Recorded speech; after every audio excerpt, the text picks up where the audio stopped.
Everyone thought King Von's story ended the night he got shot, until the police opened the files and turned everything upside down. What if Von didn't die right away? What if he faked his death to dodge charges? But the real shock, the moment Von opened his eyes in the hospital and screamed, "Where's my gun?" What you're about to hear is the untold story of the night that changed everything. The police finally opened up all the files about King Von's death, and that led to a tweet going viral. It read, "There are way too many gaps in King Von's death story. If you really look into it, you will see them. If anyone was bold enough to fake his death to dodge serious charges, it would be him." The police had already named King Von as the main person behind FBG Duck's murder. The police claimed they had solid proof that King Von personally paid $100,000 in cash through diamond blockchains to put a hit out on FBG Duck. This accusation stunned a lot of people, but there was something even more shocking that hardly anyone knew. Despite the rumors and reports flying around, King Von did not die right away after he was shot. In fact, members of his own crew finally opened up later, revealing details that were never shared before. According to them, Von actually survived long enough to make it to the hospital. Not only that, he even survived 2 emergency surgeries. The story they shared painted a much different picture than what most people believed. Von's friends said that after his second surgery, something unexpected happened. Still weak from his injuries, Von suddenly woke up inside his hospital room. As soon as his eyes opened, he panicked. The first thing he did was scream out, asking for his gun. In that moment of fear and confusion, he got out of his hospital bed, even though he was not strong enough to stand. What happened next caught everyone by surprise. Von actually fought with one of the nurses who tried to calm him down. He started shouting and struggling, looking for his weapon. His body, still fragile from the surgeries and the trauma of being shot, could not handle the sudden stress. Within seconds, Von went into shock. His heart could not take it, and despite the doctors trying everything they could, Von passed away right there in the hospital. To make it even more heartbreaking, Von still had one more surgery to go. He had already survived to back-to-back operations, which gave his crew hope that he might pull through. But fate had other plans. The strain on his body from waking up and the panic attack that followed became too much for him to survive. One of the most shocking parts of this story was how quickly the details started leaking out, not from doctors or police, but from people who were close to the situation. Hours after Von's death, Kayla, someone close to Von's circle, started speaking out on social media. She claimed she knew exactly what had gone down inside the hospital. Even more surprising, she said it before Von's own mother was informed. That raised a lot of questions. How did Kayla know what happened in a hospital room that should have been locked down tight? The only explanation was that she was there when it happened. That meant Von was not gone the moment he was shot, as many had thought. He was alive, fighting for his life, and even waking up before things took a tragic turn. This information started making rounds in 2025, years after Von's passing, and it left a lot of fans and followers wondering about the real story. Even Boosie, a well-known rapper who spoke on the situation earlier, had hinted that something was off. He questioned why Von would have been moving around with certain people that night, especially when he had security with him. Boosie's point was clear: if Von had real security doing their job, the whole situation might have been avoided. People started thinking deeper about how Von's last night played out and whether his team really did everything they could to protect him. It felt strange to a lot of people. Von was known to travel with layers of protection, from paid security guards to loyal street friends. He often moved around in bulletproof vehicles and with a huge entourage, but that night, things did not seem to happen the way they should have. When fans heard that Von's personal security had disappeared at the worst possible time, it sparked even more questions. Some even pointed out how shady it looked. That one of Von's main security guards deleted his Instagram account the very next day, and nobody saw him after that. Theories started swirling around online. Was it a setup? Did Von's own team fail him? Or was it just a series of terrible coincidences? One thing everyone agreed on: there were way too many unanswered questions surrounding Von's death. The fact that Von woke up after his surgeries, only to collapse from shock, broke the hearts of those who believed he might have survived. It showed just how fragile life can be, especially when you live in a world full of enemies, danger, and non-stop pressure. To this day, many fans hold on to the belief that things could have ended differently if only the people around Von had done their job. His passing became more than just a tragic moment in hip-hop. it became a reminder of how quickly everything can fall apart when trust is broken and protection fails. What really shocked everyone was how quickly Kayla came forward with inside details, almost like she had been standing right there in the hospital room. Just hours after Von's passing, Kayla was already sharing exact information about what happened. Even more surprising, she claimed she had heard it directly from the nurse who was in the room with Von. The strange part, Von's own mother did not even know at that time. That raised some serious questions. How could Kayla know so much before Von's family was even updated? The only answer that made sense was that she had been there inside the hospital when everything went down. That fact alone changed a lot of people's understanding of Von's final moments. It confirmed that Von had not died right away, like many had believed. He was alive after getting shot, alive when he reached the hospital, and even alive after 2 major surgeries. But when Von woke up and realized his gun was missing, panic set in. That sudden fear seemed to overwhelm him. His body, already fighting to survive, could not handle the shock. And just like that, Von was gone. Fast forward to 2025. And these details started coming out in public, sparking a storm of questions and debates. Fans and followers began looking back at old interviews and comments. Especially from Boosie. Boosie had always spoken his mind about the situation.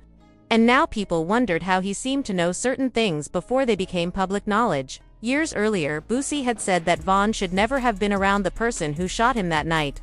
His words felt like a warning that nobody paid attention to at the time. Boosie pointed out the obvious. Von was supposed to have security, not just regular bodyguards, but people who were trained and paid to keep him safe. So, if he had protection, how did it all go so wrong? Why did no one step in before things got out of hand? It was a hard truth for many to face. Von moved around, with a big crew, including friends, street guys, and professional security. Yet, on that night, none of them stopped him from walking straight into danger. This made people question everything about how Von's team operated. How could they let him walk over to a known enemy without pulling him back? Why did his security vanish when he needed them most? Even Boosie's words started sounding more like a warning shot than an opinion. He made it clear, if Von's security had been doing their job, the whole situation could have been avoided. The way Von ended up fighting for his life after being shot left fans feeling angry, hurt, and confused.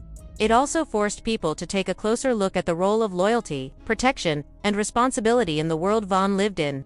He was not just a rapper, he was a street figure with a lot of enemies. His team should have been extra careful every single moment. Instead, the night ended with Von waking up in a hospital bed, fighting for a gun that was not there, and dying from a shock his body could not survive.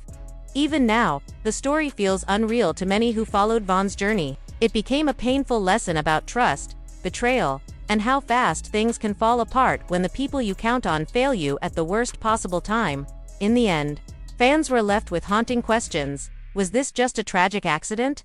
Did someone in Von's circle drop the ball? Or was it something darker, something planned? What remained clear was this: the night Von died changed everything. It forced people to rethink loyalty and security in the rap world. And it left a lasting reminder that even the strongest can fall when they are let down by those they trusted. Most. The whole thing felt off. If Von had real security, this would never have happened. Real security would have stepped up in Chicago. It's just sad. It hurts even more because fans liked Von. But the shocking part is that Von had bodyguards, who disappeared right when he needed them most.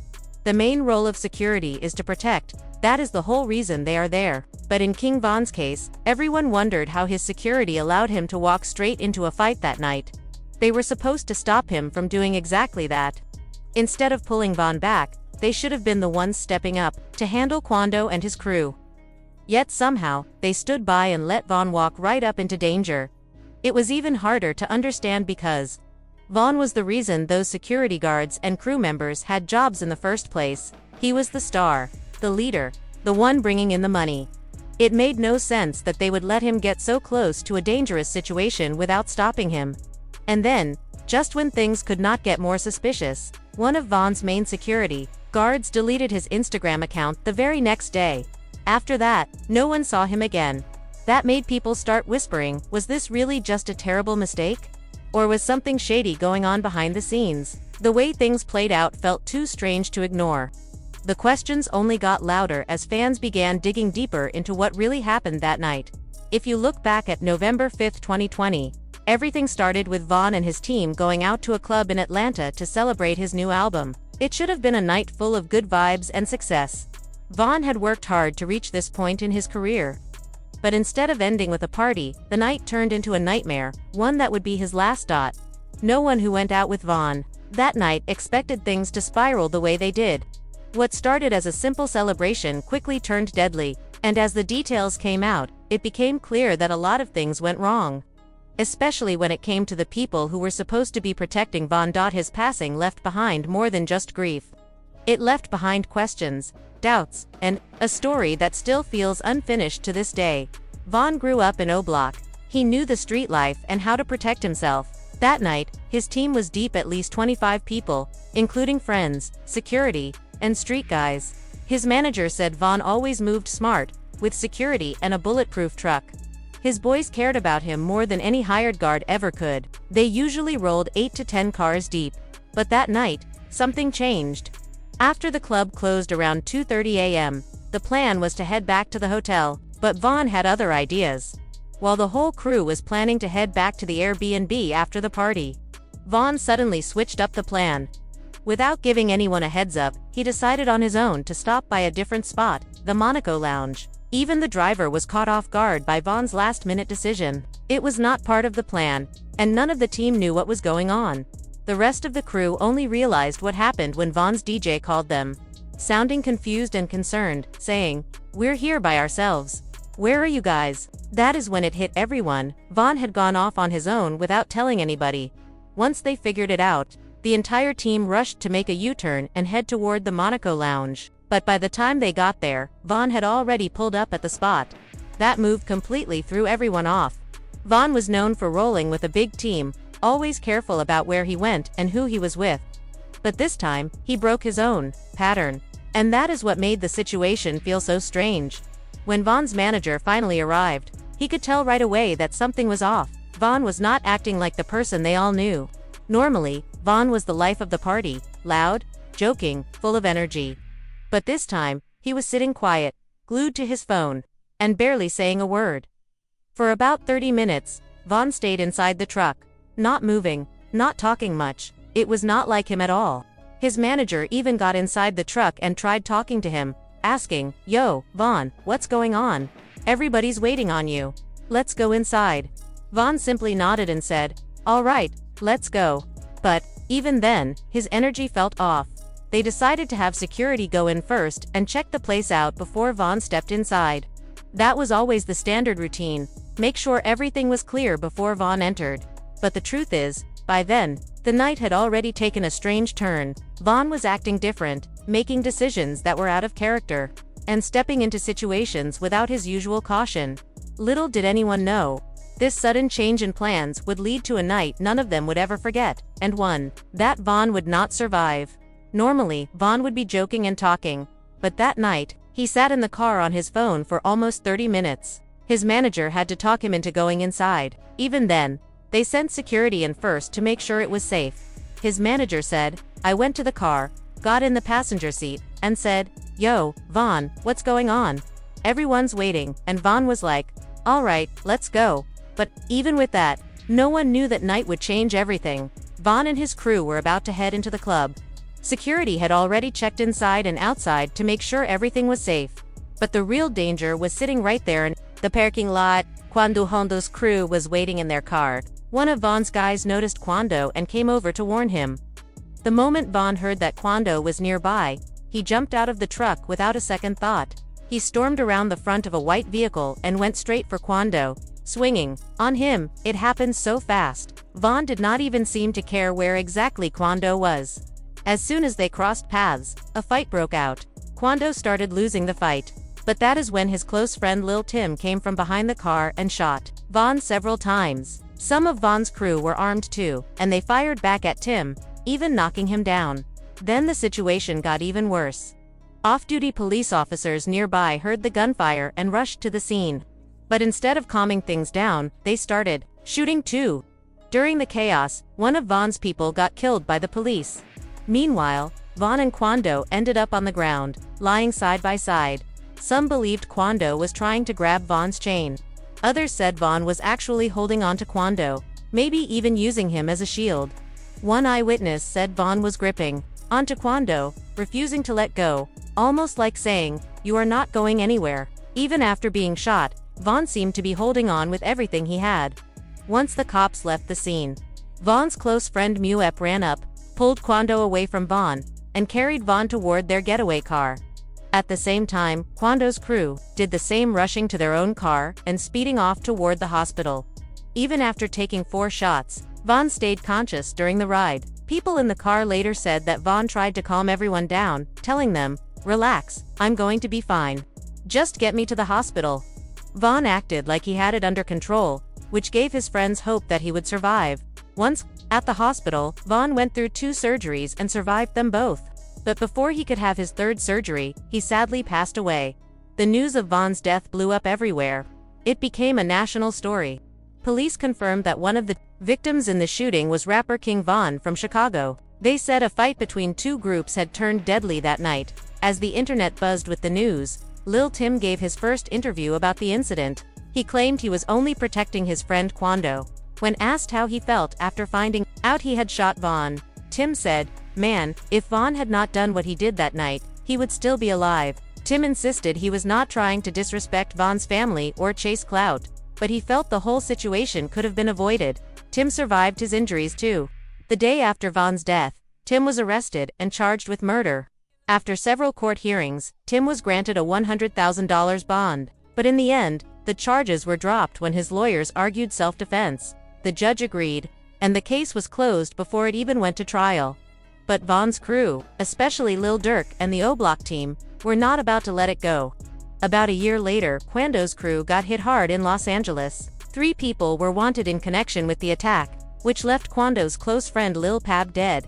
Cameras caught Kwando's reaction when he realized Lil Pab did not survive. He looked frantic and heartbroken. But that still was not the end.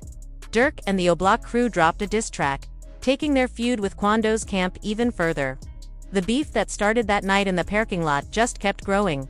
People kept saying, "He's just a singer. He would never do something like that." But Durk made his message loud and clear: "Believe whatever you want. I already got your people hit." On another track, Durk even rapped, "Look on the news and see your son screaming no."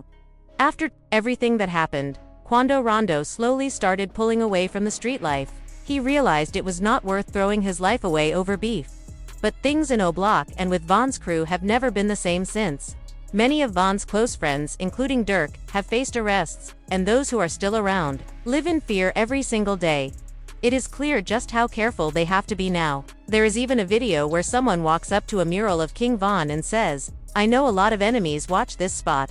I'm showing y'all exactly where I'm at." But even then, the guy stays on high alert, keeping an eye on a suspicious black truck parked nearby, saying, "Watch that truck. Watch it close." That is the reality now. Living every moment on edge, always watching your back.